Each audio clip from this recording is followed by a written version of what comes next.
Van Helsing was one of my favourite films of my preteens. The film goes for a take on a few classic Universal movie monsters, and it typically gets a lot of flack for its visual effects and gets brushed off as a bad film. But is it? It's been a while since I've watched it for myself, so let's have a look. Spoilers are inevitable, and, let's face it, it's about 20 years old by this point. So, just to cut to the chase, this is a film that I recommend watching if you haven't yet. It's just good fun. The film starts off in black and white Transylvania with a brief prologue focusing on Dr. Frankenstein, who has just finished building his monster at the behest of Count Dracula, who is only now revealing his plans to use the monster for nefarious purposes. They agree to disagree. Frankie Sr. gets the chomp, and Frankenstein escapes. Is chased by a mob, fire bad, that whole shebang. Segue to the titular Van Helsing, marching his way into Notre Dame to face off against Mr. Hyde. Mr. Hyde is portrayed as a giant of a man and brags about his violent history with gusto and alludes to the subplot of Van Helsing's mysterious past. The two exchange a few words, and we get our first action scene of Van Helsing versus Mr. Hyde. Brute force versus twin pistols, and a really cool but most likely impractical pair of handheld buzzsaw things.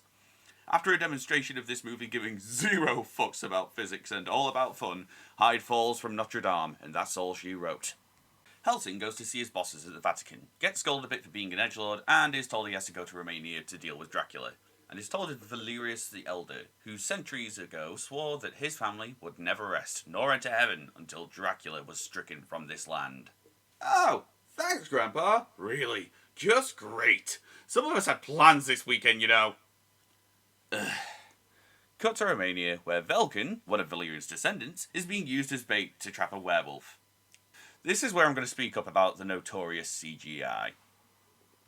Are we watching the same film here?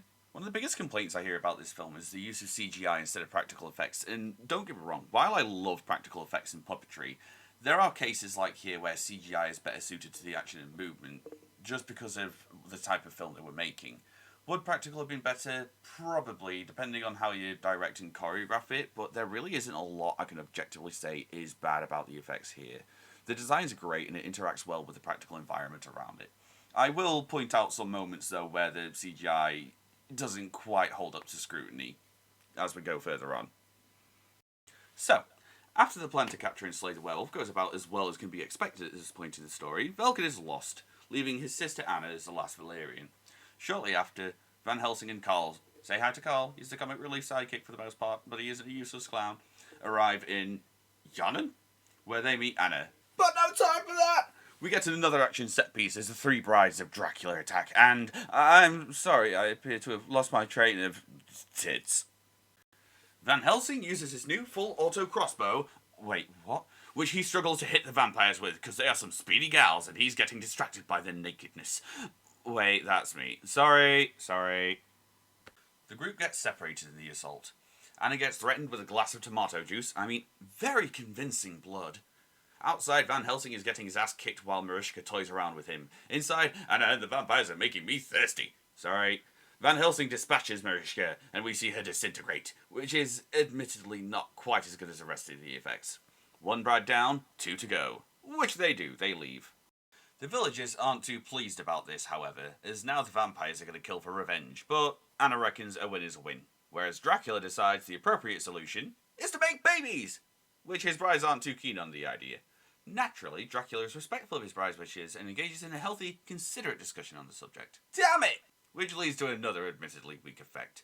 Dracula devours the scenery every time he's on screen, and he's a really fun villain to watch. Cut back to Transylvania, where Van Helsing and Anna discuss Dracula and the mystery of how to find him, whilst arguing about whether or not she should even take part in the hunt, since she kind of needs to stay alive or else her family won't get into heaven. Van Helsing is respectful of her wishes to join in, however, and engages in a healthy and considerate discussion on the— Damn it! Anna's actually a really good character, and she's very strong-willed, and she actually does stuff, and isn't weighed down making goo-goo eyes at Van Helsing the whole time. The two have a genuine camaraderie as they learn to trust each other. Hell, if this movie was made today, insecure weirdos would try and call her a Mary Sue.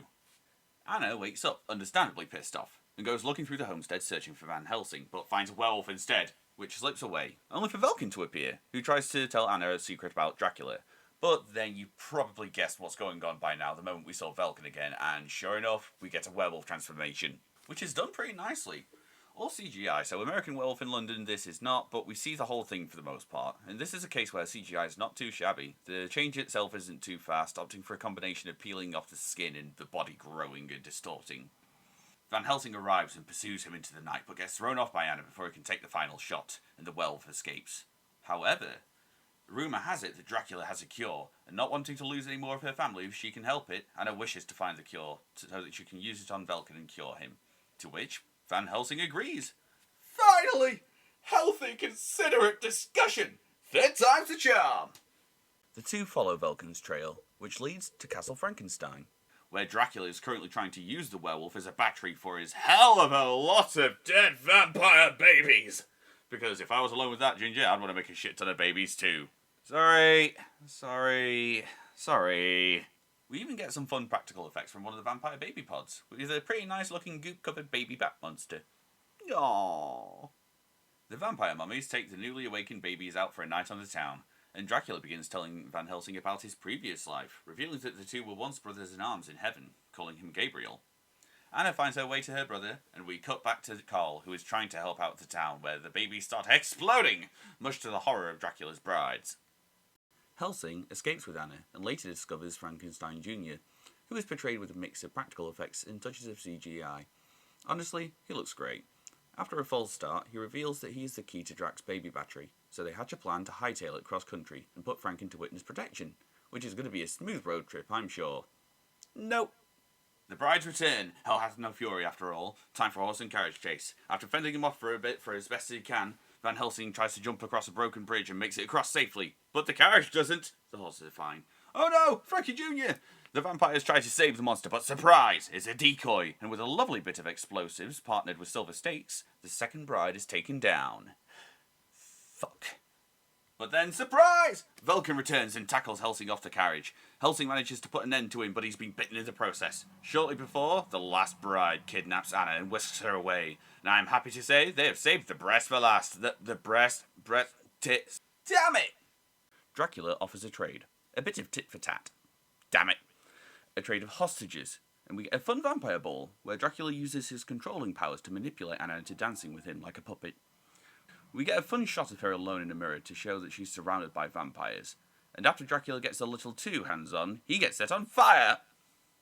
Helsing, who has snuck into the ball after hiding Frankenstein somewhere unsupervised, a decision that won't haunt him, I'm sure, comes to Anna's rescue, snapping her out of Dracula's charm. In the escape, they take out all the lesser vampires with a handy sunlight grenade. Where was that earlier? But lo and behold, in all the kerfuffle, Drac has successfully taken Frankie. Fuck! They return to the Castle Frankenstein, hoping to save Frankie and stop Dracula, but it's been abandoned and time is running out. They return to Anna's home where Carl tells them everything he's learned about Dracula and Valerius. He's been a busy little bee. Told you he wasn't useless. And together, the three of them put their heads together and discover the door to Dracula's frozen fortress hidden in Anna's home all along. So they pass through, ready to save the world from Dracula's brood, which we find out is tenfold what we thought. And I don't blame him. 3 vampire brides all to myself, I'd probably do the same. After deciding Igor should stick around, by the way, Igor's been in the film the whole time. He's a perfect little weasel of a man who's loyal to Dracula because he pays well and offers maternity leave. They find Frankenstein, who informs them of the existence of the cure. You see, the only way to kill Dracula, it turns out, is with a werewolf venom. So, forming a plan for Van Helsing to transform into a werewolf, kill Dracula, and then cure him at the last second, they split the party. Anna and Carl go with Igor to seize the cure, and Van Helsing ascends the tower to save the princess, Frankenstein. Anna and Carl find the cure, but Igor traps them into the room with my thirst trap. Luckily, the vessel the cure resides in is filled with acid, which they hit the bride with, and they use some leftovers to burn a hole through the door. Carl starts making his way to Van Helsing, and Anna has to stay behind for an example against this movie's CGI. I'd still tap it. Sorry. Carl gets intercepted by Igor, and Van Helsing reaches Frankenstein at the top of the tower. Dracula gets pissed off, he transforms, and we get a proper look at his monster design. He flies up, knocks Van Helsing all the way to the bottom of the tower. I fucking hate when that happens. Frankenstein attempts to free himself, but is just too late as he is struck by lightning and gives life to the rest of a shit ton of babies. Frank releases himself, falling from the tower, and decides to employ the rule of cool, and saves himself by swinging on chains, Tarzan style, and shenanigans ensue. Igor is catapulted to his death, Frankenstein crashes the cat fight, landing in the room with Anna and Ginger Spice, and tags in. Cut to Van Helsing and Dracula, and Helsing finally transforms into a werewolf with great hair because he's fucking worth it. Cue epic monster fighting. Frank gives Anna a chance to escape while he deals with Ginger Spice. The bridge is out, so Anna swings by, and Carl tosses her the cure in the dumbest idea in the history of the universe. It's a good thing this is a movie, or that would have gone horribly wrong. But she is intercepted by the Ginger. There is a lot that happens in this movie, wow. Back to the epic monster fight, where Dracula is trying to use his charms on Van Helsing every time he momentarily reverts to a human, like he did to stop Velkin attacking him. However, Helsing has advantage on charisma saving throws. Back to the final bride, getting shanked. Damn it! After one last failed manipulation, Helsing gives Drac the mother of all hickeys, and Dracula is down.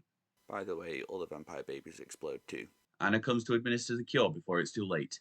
Anna was successful, though in a tragic turn of events, Helsing killed her when he tackled her.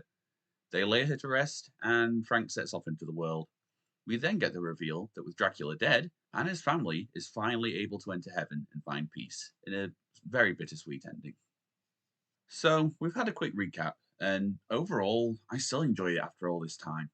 I do feel this film gets more flack than it deserves, especially when it comes to the visual effects, which for the most part look perfectly acceptable. I genuinely like everything about this film. The sets have this gothic flavour to them that makes me feel like I'm watching a Castlevania movie, and the monster designs are on point. Van Helsing's bullshit arsenal of weapons refuse to obey mechanical physics just as much as the action does. And even the writing is really strong for what it is. In the interest of keeping this brief, I didn't really go into a lot of background characters as much as I could have, but rest assured, when it's not the action breaking the laws of physics, it's the actors chewing the scenery. But I digress. Admittedly, the film packs a lot into 2 hours, but it's all just an excuse for some good fun, and I recommend it every time. Sure, there are some dumb moments, and probably the longest time ever for a bell to toll 12 times, but it doesn't really detract from the film for me. Give it a go if you're a fan of Underworld, Blade, and the Castlevania Netflix series. Hopefully, I provided a different perspective than is usually shared on this film, because my goal here has been to hopefully say something that hasn't been said 1,000 times before and share a bit of love for something that gets maybe a bit too much hate. So, all in all, my verdict is a good film, and hopefully you'll think so too.